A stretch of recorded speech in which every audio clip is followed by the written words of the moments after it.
Hi friends, welcome back to Kaveri Kannada vlogs. Friends, ಇವು ನಮ್ಮನೆ ಪುಟಾಣಿ ಪ್ಲ್ಯಾಂಟ್ಸ್ಗಳು.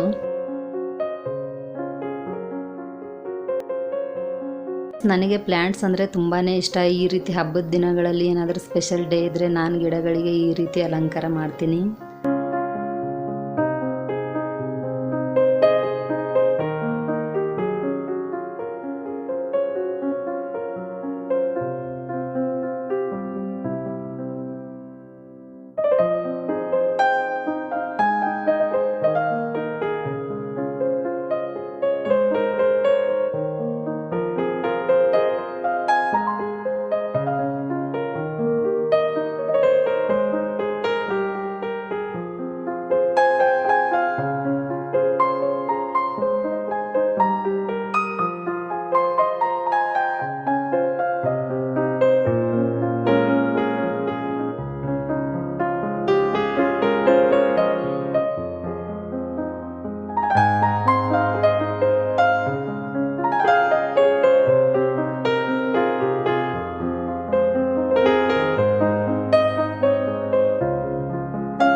ಫ್ರೆಂಡ್ಸ್, ನಾವು ಮಕ್ಕಳನ್ನ ಎಷ್ಟು ಕೇರ್ಫುಲ್ಲಾಗಿ ನೋಡ್ಕೋತೀವಿ, ಅದೇ ರೀತಿ ಗಿಡಗಳನ್ನೂ ಕೂಡ ತುಂಬ ಜೋಪಾನವಾಗಿ ನೋಡ್ಕೋಬೇಕಾಗುತ್ತೆ. ಆವಾಗ ಮಾತ್ರ ಈ ರೀತಿ ಫ್ಲವರ್ಸ್ನ ನಾವು ಪಡ್ಕೋಬಹುದು.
ಫ್ರೆಂಡ್ಸ್, ಗ್ರೀನ್ ಅಂದರೆ ತುಂಬ ಇಷ್ಟ ಅಲ್ವಾ? ಹಾಗಾಗಿ ಔಟ್ಸೈಡ್ ಹೋದಾಗ ತೆಗೆದಿರೋ ಫೋಟೋಸ್ ಇವು. ಓಕೆ ಫ್ರೆಂಡ್ಸ್, ಈ ವಿಡಿಯೋ ಇಷ್ಟ ಆದರೆ ಲೈಕ್ ಮಾಡಿ, ಶೇರ್ ಮಾಡಿ, ಕಮೆಂಟ್ಸ್ ಮಾಡಿ. ಹಾಗೆ ನೀವು ಇನ್ನೂ ನಮ್ಮ ಚಾನಲ್ಗೆ ಸಬ್ಸ್ಕ್ರೈಬ್ ಮಾಡದೆ ನೋಡ್ತಿದ್ರೆ ಸಬ್ಸ್ಕ್ರೈಬ್ ಮಾಡಿ. ಪಕ್ಕದಲ್ಲಿರೋ ಬೆಲ್ ಐಕಾನ್ ಕ್ಲಿಕ್ ಮಾಡೋದ್ರಿಂದ ನನ್ನ ಎಲ್ಲ ವಿಡಿಯೋ ನೋಟಿಫಿಕೇಶನ್ ನಿಮ್ಮ ಮೊಬೈಲ್ಗೆ ತಕ್ಷಣ ಬರುತ್ತೆ ಅಂತ ಹೇಳ್ತಾ ಈ ವಿಡಿಯೋನ ನಾನು ಇಲ್ಲಿಗೆ ಎಂಡ್ ಮಾಡ್ತಾ ಇದ್ದೀನಿ. ನೆಕ್ಸ್ಟ್ ವಿಡಿಯೋದಲ್ಲಿ ಸಿಗ್ತೀನಿ. ಇಲ್ಲಿವರೆಗೂ ಬಾಯ್, ಟೇಕ್ ಕೇರ್.